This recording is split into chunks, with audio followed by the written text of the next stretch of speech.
Salut Arnaud. Et bonjour à tous. Apolline, tiens, je voulais vous féliciter quand même pour votre interview de François Bayrou hier. J'ai regardé, c'était très touchant. Surtout la fin, quand vous lui avez fermé les paupières en lui disant adieu François. Ah, je me sens, ça fait bizarre, hein. Je me sens comme Michel Drucker à la mort de Johnny, vous voyez. Salut mon pote, à bientôt. Tant qu'on parle souci de santé, une petite pensée quand même pour Matt Pokora, qui est hospitalisé pour une hernie de la ligne blanche. Vous connaissiez ce truc-là? Alors non, c'est pas un nerf qui se bloque dans le dos à force de se pencher sur la table basse pour sniffer. Ça, c'est une palmadite, c'est tout à fait autre chose. Ce qu'il a, c'est une tuméfaction des abdominaux. Ah. Voilà. Et alors je vois que Manu et Mathieu sont perdus. On va reprendre à la base. Les abdominaux, ce sont des muscles que certains hommes possèdent en fait. Et je m'inclus aussi dans ce truc-là. Hein. Matt Pokora, il est hospitalisé à cause de ça. Donc je le dis à nos auditeurs, vous voyez les mecs, avoir des abdos, c'est dangereux, faut pas le faire. Voilà. C'est bien qu'on n'en ait pas. Churchill, le sport. Exactement, pas trop de sport. dangereux pour la santé. Sinon, cette semaine avait lieu un sommet international avec Vladimir Poutine, Kim Jong-un et Xi Jinping. Un sommet intitulé sobrement « Le sommet des méchants ». Là, il manquait juste Hannibal Lecter, Dark Vador, Jonathan Daval. Il y avait aussi le président iranien, le premier ministre turc, le premier ministre indien, et ils étaient tous assis autour d'une grande table, comme dans James Bond, avec Vladimir Poutine qui caresse un chat blanc, en disant « Nous devons attaquer l'Occident. Vous avez entendu François Bayrou? Il a dit qu'il emmerde les boomers. Moi, je suis de 52. Je suis un boomer. Et toi, Xi Jinping? Et moi, je suis de 53. Mais c'est pas de notre faute si l'immobilier était pas cher à l'époque. Moi, j'ai acheté ma maison en URSS en 71. J'en ai eu pour 20 briques. 20 millions! Non, 20 briques en terre cuite. On n'avait pas le chaud dedans.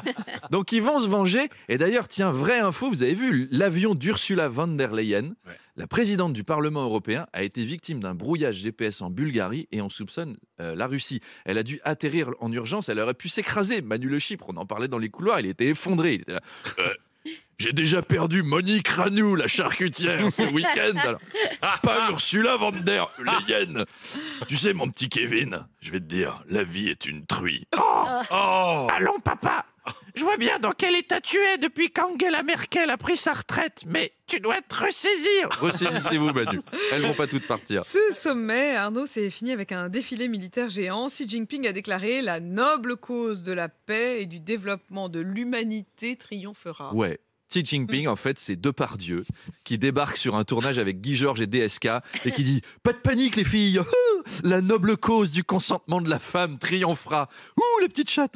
Il a 100 avions, 400 blindés. Il invite 2 dictateurs qui ont plus de sang sur les mains qu'un charcutier à la foire au boudin de Saint-Gorel-et-Boyau. Et il nous parle de paix. Tout va bien. Oui. Moi, pour fêter la paix, j'aurais plutôt fait un lâcher de colombe. Un concours de sosie de John Lennon qui chante Imagine. Lui, il sort 1000 ogives nucléaires et il les fait tourner dans la rue.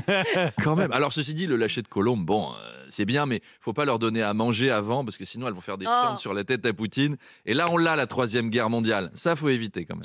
Emmanuel Macron présidera aujourd'hui une réunion de la coalition des volontaires pour aider l'Ukraine en présence du président ukrainien Volodymyr Zelensky. Et il y a des coïncidences marrantes. C'est pile au moment où le réalisateur Olivier Assayas fait les unes des magazines avec son nouveau film sur Vladimir Poutine qui s'appelle Le Mage du Kremlin, avec dans le rôle de Poutine Jude Law.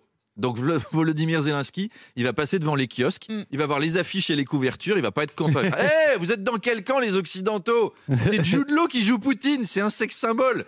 Si vous vouliez punir Poutine, fallait donner son rôle à Jean-Paul Rouve. Et c'est vrai que ça aurait été marrant. Faut envahir l'Ukraine, c'est un gros producteur de patates, on va pouvoir faire des frites. C'est Vladimir Poutuche, c'est cool. Je suis sûr que Macron va en profiter pour proposer à Zelensky, au fait, ça te dirait de devenir Premier ministre ? En France? Non, ça va pas à la tête. Vu l'état de la France, je préfère rester en Ukraine.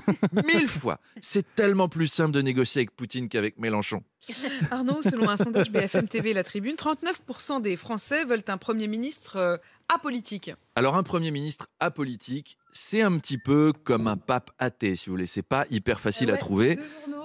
Si les Français veulent un Premier ministre apolitique et populaire, prenons le classement des personnalités préférées des Français dans le JDD. Je l'ai consulté avant. En 1, on a Éric Zemmour.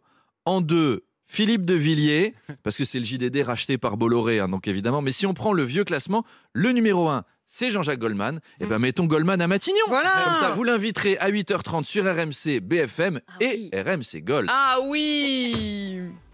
Monsieur le Premier ministre, Jean-Jacques Goldman, merci de nous recevoir. Monsieur le Premier ministre, vous êtes novice en politique. Avec quels alliés allez-vous gouverner ?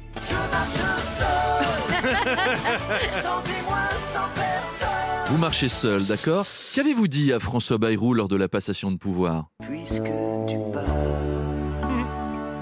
On vous sent très investi, monsieur le Premier ministre. J'irai au bout de mes rêves. Voilà, Je rêve de c'est cette cool. interview. Goldman, Premier Je ministre, qui rêve de vote. cette interview. Je vote. Je veux ce On face-à-face. l'apprend. Tout à l'heure, mon invité, c'est le président du groupe LR à l'Assemblée, Laurent Wauquiez. Oui, une chronique qui va me valoir d'être déshérité, moi aussi, je pense. Laurent Wauquiez qui a un point commun avec vous, Apolline. Ah. Car cette semaine, tous les deux, vous avez vu François Bayrou Ah pour oui. la dernière fois.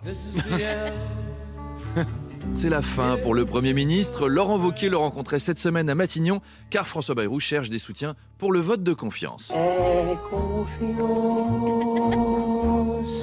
crois en moi. Il a peut-être tenté l'hypnose, on ne sait pas. Hein. Pas sûr que ça marche, parce que d'habitude, on est hypnotisé par des grands yeux, pas par des grandes oreilles, mais bon, ça se tente.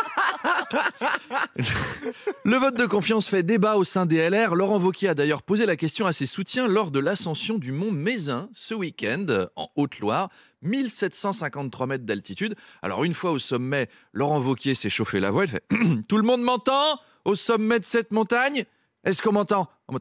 Ricola. Oui, on m'entend. Bon, ok. Bien, mes chers amis, on va faire un vote interne. On vote pas pour toi, on vote pour Retailleau. Oui, alors, non, là, c'est pas pour ça. C'est pour le vote de confiance. On ne fait pas confiance, on fait confiance à Retailleau. Alors, le vote de confiance à François Bayrou, on le dégage ou pas? Ouais, on le dégage et à la place, on met Retailleau. Il commence à me casser les couilles avec Retailleau. Bon, en tout cas, comptez sur moi pour lutter aussi contre la dette, parce que l'immigration, la fraude, les retraites, qui c'est qui paye? Je vais vous le dire bien fort du haut de cette montagne. Celui qui paye, c'est Nicolas.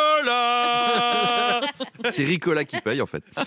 Tant qu'on parle de Nicolas, Nicolas Sarkozy s'est exprimé sur une potentielle dissolution.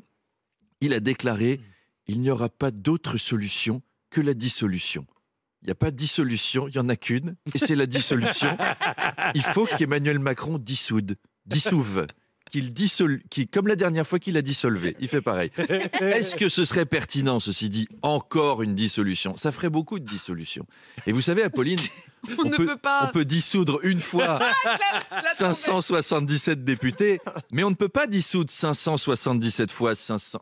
Si, remarquez, si, on peut dissoudre une fois un député, mais on ne peut pas dissoudre 577 fois un député. Non, on peut dissoudre. Bon, on verra ce que dit là-dessus Laurent Wauquiez à 8h30